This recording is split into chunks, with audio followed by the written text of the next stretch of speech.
జరిగిపోయింది. పిల్లలకు బాగాలేదు, ఏరే హాస్పిటల్ మార్చాలని పొద్దున్నే ఫోన్ వచ్చింది. పెద్దోడు నేను కంగారుగా ఆడికెళ్ళాం. తీరా ఆడికెళ్ళేసరి పిల్లలు బాగానే ఉన్నారు. ఎవరు వాళ్ళని ఏరే చోటుకు మార్చాలని ప్రయత్నిస్తున్నారు. పెద్దోడు నేను ఆపడానికి ప్రయత్నించాం, కానీ మా వల్ల కాలేదు.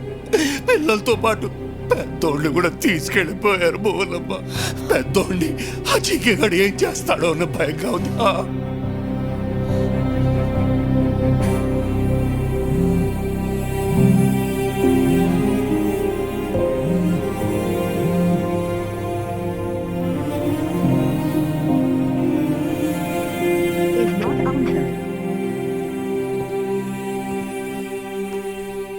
ఏంటి మిస్డ్ కాల్స్ ఉన్నాయి?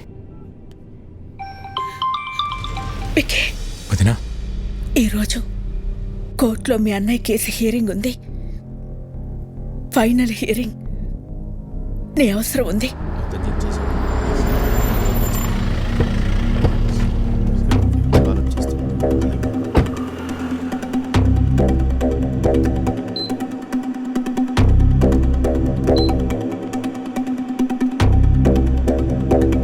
వదినా,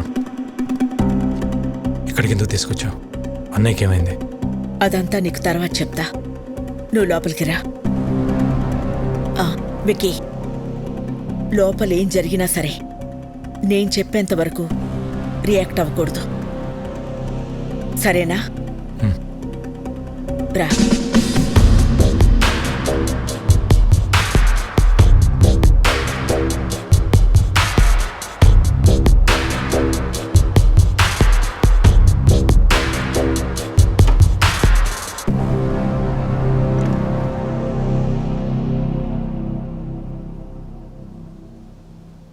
పాపారావు, మా ఆయన ఎక్కడున్నారు?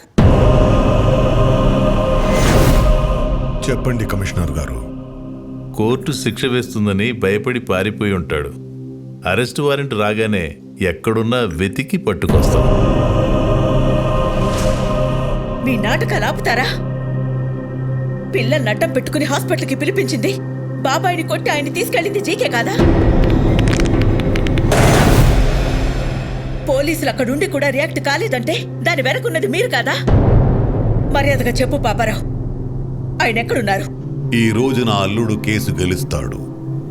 పారిపోయిన నీ మొగుడు ఏ రైలు పట్టాల దగ్గరో శవమై తేల్తాడు. రాజారాంకి కొడుకెలాగో లేడుగా, తలకురివి పెట్టడానికి తమ్ముడిని రెడీ అవ్వమంటే పెట్ట.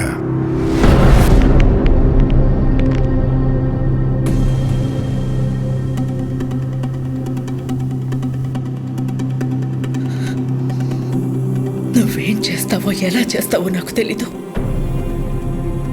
కోర్టులో నీ కోసం ఎదురు చూస్తూ ఉంటాను.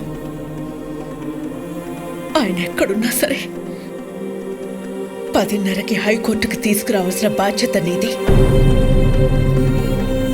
ఆయన కేసులో ఓడిపోయినా తట్టుకోగలను, కానీ పారిపోయారన్న నిందని మాత్రం నేను భరించలేను.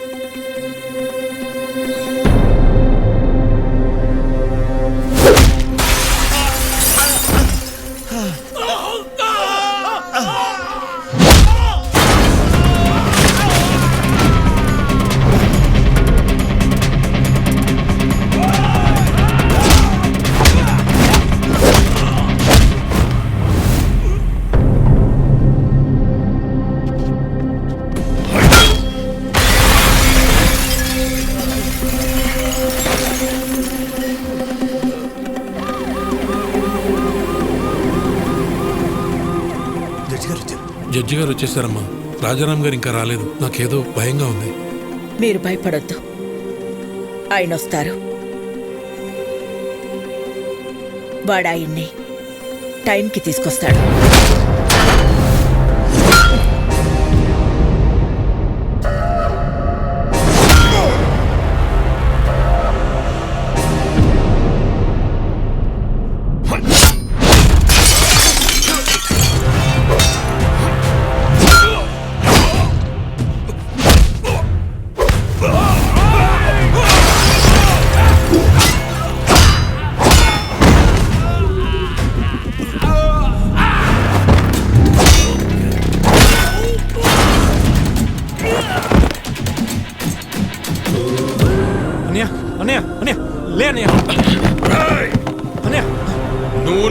కొట్టిన ఒక్కొక్క దెబ్బకి ఇక్కడ ఒక్కొక్క ప్రాణం తీస్తా.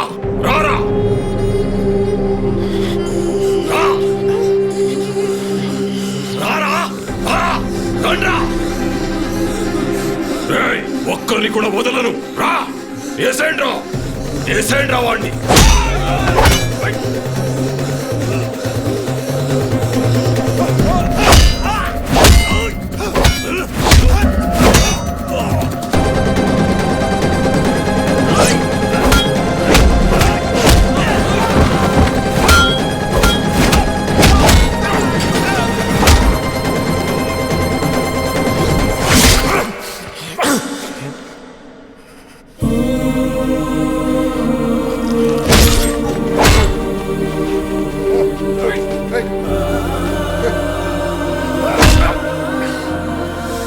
ఇదిగో లాయర్ గారు, రాజారాం కోసం వెయిట్ చేస్తున్నారా? ఎందుకండి టైం వేస్ట్? హలో మేడం, పారిపోయినాడు ఎక్కడి నుంచి వస్తాడు? వీళ్ళు ఓవర్ యాక్షన్ లాయర్. ఇప్పుడు కాపాడరా ఆ పిల్లల్ని, నీ అన్నయ్యని. నా ప్లాన్స్ కి ఎన్నిసార్లు ఎదురు దెబ్బ కొట్టావురా? మీ అన్న ఇంటి మీదకు బీహారోళ్లను పంపిస్తే వాళ్ళని పరిగెత్తించి కొట్టావు.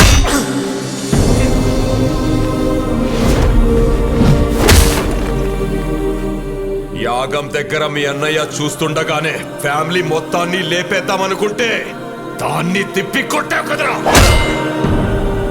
నీ చావు ఎటువైపు నుంచి వస్తుందో నీకు తెలియదు. నేనుండగా మా అన్నయ్య ఫ్యామిలీలో ఒక్క చిరునవ్వు కూడా దూరం కానివ్వను అని నాతో ఛాలెంజ్ చేసి ఆపేసిన పెళ్లిని దగ్గరుండి చేశాడు. వాళ్ళు 2 రోజులు ఎంగేజ్మెంట్ పెట్టుకోమని ఫోన్ చేశారు. ఆ ముఖర్జీని పిలిపించి బయల్రాజుని వేసినప్పుడు దొరికిందిరా మీ అన్నదమ్ముల మధ్య ఉన్న వీకెస్ట్ పాయింట్.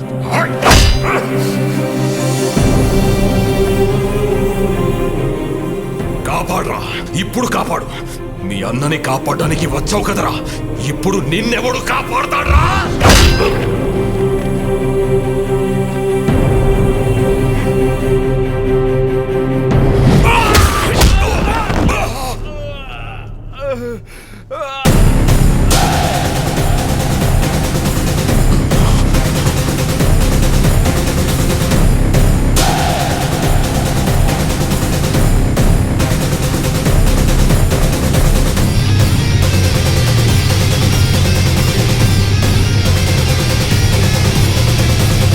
నువ్వే కరెక్ట్ విక్కీ.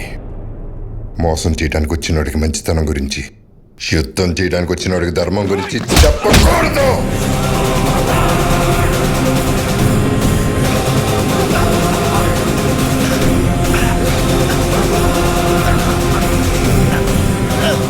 చంపేస్తారా?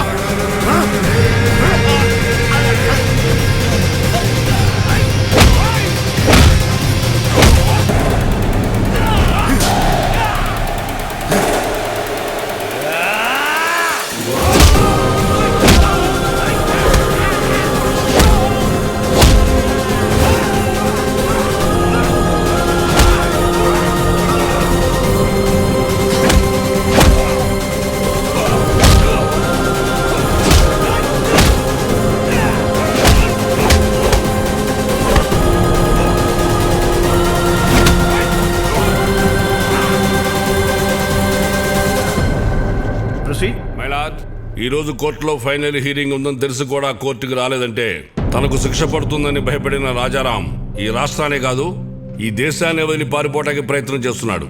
హలో, రాజారాం ఇంకా రాడమ్మా, పారిపోయాడు. ఇంకా నువ్వు బ్రేకింగ్ న్యూస్ ఇచ్చుకో.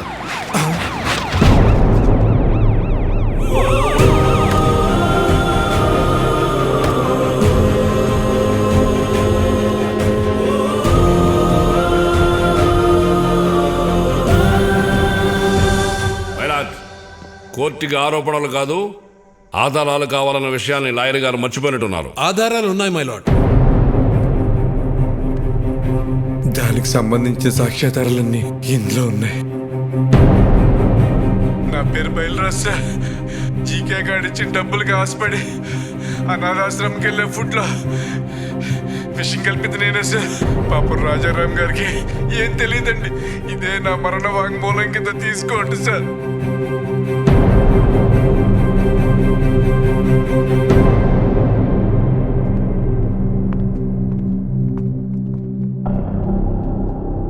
మై లార్డ్, నా పేరు మహేష్. జీకే ఫుడ్ కంపెనీలో నేను ఫుడ్ సైంటిస్ట్గా పనిచేశాను.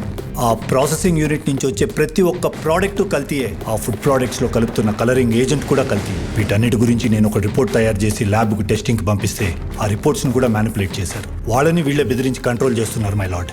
అంతేకాకుండా నన్ను నా ఫ్యామిలీని చంపుతామని బెదిరించారు మై లార్డ్. మై లార్డ్, ఇదంతా నా ప్రాపర్టీ కాపాడుకోవడం కోసం, షేర్ వాల్యూ పెంచుకోవడం కోసం, నా బ్రాండ్ ఇమేజ్ పెంచుకోవడం కోసం చేయట్లేదు. మన కోసం, మన పిల్లల కోసం, రాబోయే జనరేషన్ కోసం ఈ ఫైట్ చేస్తున్నాను. నాకు అలా అనిపించట్లేదు రానారు.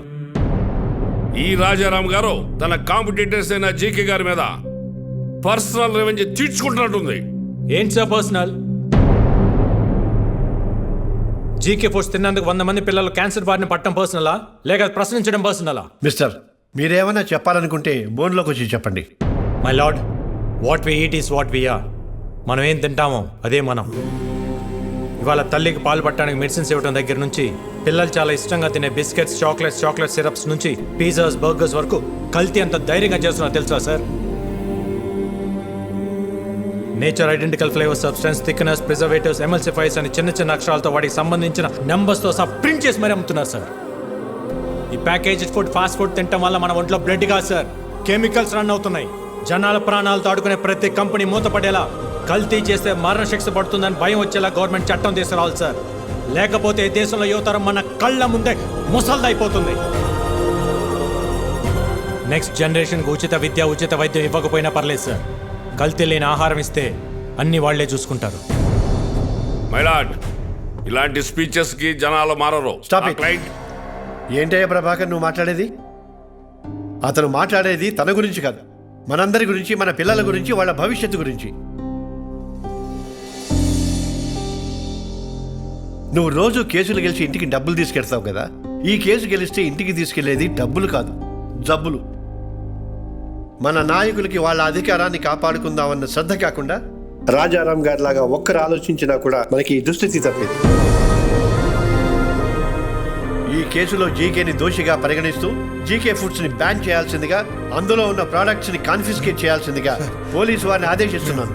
ఇదే కేసులో అసత్య ఆరోపణలు ఎదుర్కొంటున్న రాజారాం గారిని నిర్దోషిగా ప్రకటిస్తున్నాను.